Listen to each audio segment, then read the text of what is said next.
Παικτάρα μου! Καλά εσύ!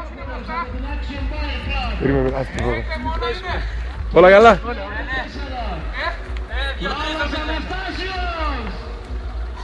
Δάσκαλε, τι έγινε? Συνέντευξη θέλω τώρα! Φράκια ακόμα είναι σπαλάτια. Άντε και καλά κρυβάτια. Δύσκολος, πού είναι ο αγώνας? Αστέρα μου καθούν καπί. Κάμισε τα. Το αγώνι το ξανακάνει 2 φορές ρε πες. Τώρα εσύ έχεις άλλες 2 μαλάκα. Εγώ πάντως σε γλεντάω τώρα. Σε απολαμβάνω. Που σκίζεις τα λίτσα. Δύσκολος, πρέπει να είναι λίγο. Δεν είναι. Και τα λάστιχα μου δεν είναι κατάλληλότερα. Δεν είναι, όχι. Είναι σκληρά τα λάστιχα. Γιατί είναι πολύ ξερός ο δρόμος. Ο αρχικός μπροστά του ψάχνει για καθημερινή ηλικία. Ο Διτόπουλος θα σε ρίξει στροφή, να ξέρεις.